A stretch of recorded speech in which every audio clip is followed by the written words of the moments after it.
Ya Prof, kalau kita melihat upaya pemerintah ini untuk bisa bernegosiasi terkait dengan tarif yang akan diberikan Amerika Serikat ke Indonesia, Anda sendiri melihat risikonya sebesar apa untuk Indonesia? Jadi kalau memang kita lihat kan ini Indonesia ini kan sebetulnya nggak ada jalan lain. Kita memang harus negosiasi. Kalau retaliasi kan kita nggak mungkin.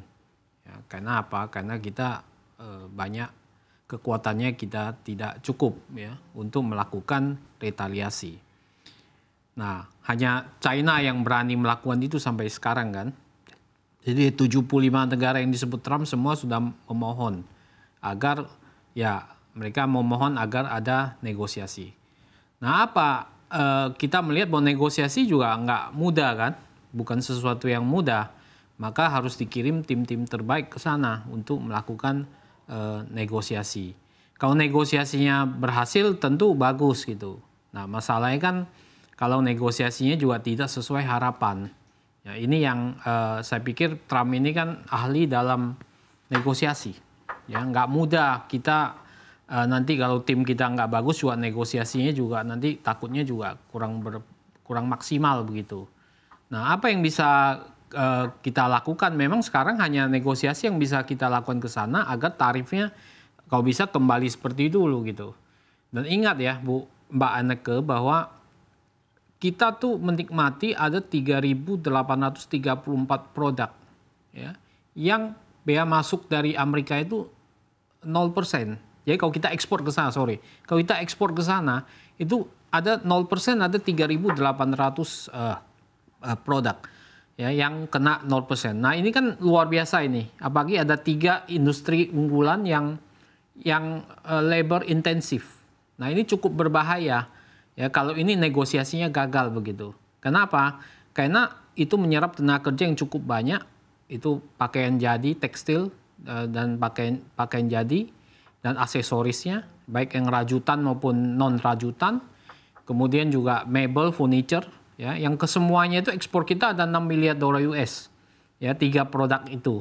Nah ini tentu cukup berat kalau ini sampai gagal. Karena apa? Karena barang kita kan sampai sana jadi mahal gitu. Ya, sehingga demand dari Amerika bisa aja turun.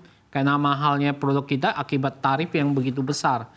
Nah makanya tidak ada cara lain bahwa negosiasi ini harus memang dilakukan dengan semaksimal mungkin agar bisa kemudian kita tidak terkena dampak akibat daripada tarif ini dagang ini begitu. Baik, tapi kita juga tahu bahwa kebijakan Trump ini kan sebenarnya melanggar banyak sekali aturan WTO. Apakah ada kemungkinan mungkin untuk kita bisa melakukan gugatan juga ke WTO? Saya pikir bisa aja ya, tetapi kan ini Trump nggak peduli itu, ya kan? Trump ini kan orang yang dia nggak peduli kan. Dia banyak mengatakan dia pakai jurus mabuk, ya kan? Makanya China kan karena dia merasa kuat dia nggak mau ngalah juga gitu, ya. Nah begitu China nggak mau ngalah, Trumpnya kan agak mundur itu. Dia bersedia negosiasi dengan China, karena China mengatakan perekonomian China itu seperti samudra yang besar, ya. Istilah bahasa Mandarinnya itu tahai. Samudra yang besar pasti ada ombak, ada badai, ada hujan lebat gitu. Nah, kami bukan kolam kecil dia bilang, ya.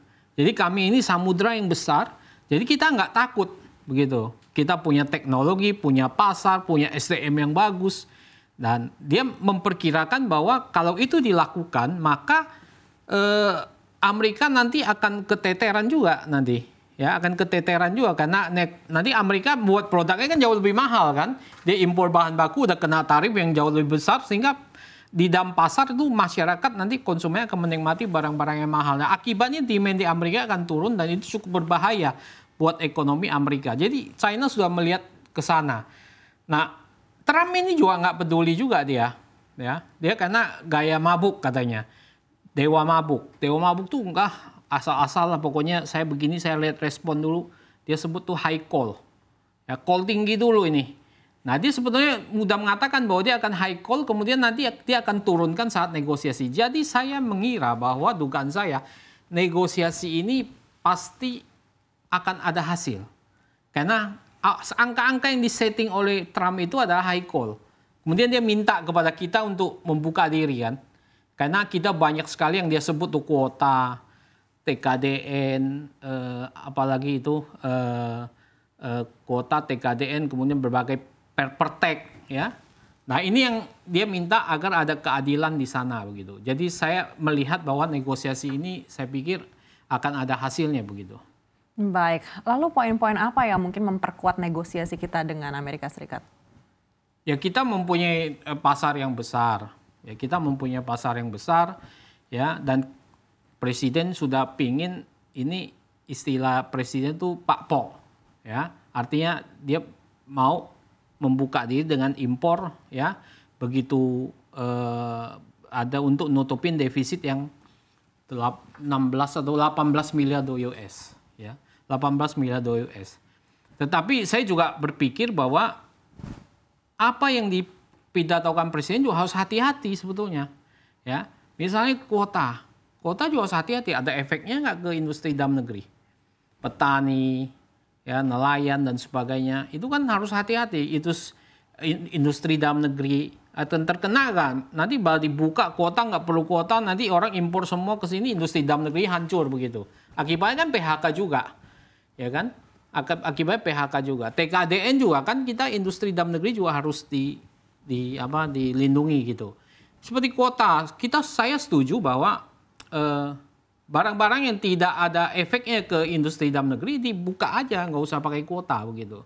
Karena itu menimbulkan biaya-biaya siluman yang cukup tinggi, ya kan? Karena di situ banyak mafia-mafia yang bermain begitu, sehingga itu lebih baik dibuka aja, ya. Atau dikenain tarif ya sekian supaya itu dinikmati oleh negara begitu.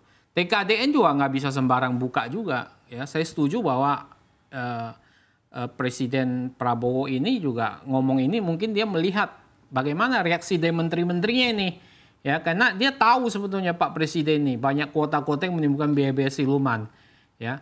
Karena apa? Karena Mbak Eneke gini ya, kita ini sebetulnya bisa menjadi samudra besar, bukan kolam kecil terus. Coba mau atau enggak?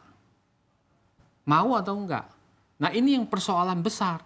Karena sekarang ini dari dulu sampai sekarang, lembaga-lembaga politik dan ekonomi kita itu parasit dan koruptif, ekstraktif. Ini nggak pernah mau diberesin. Kita ngomong swasembada pangan, swasembada beras, gula itu udah lama. Udah lama kita ngomongin, tapi nggak pernah berhasil tuh.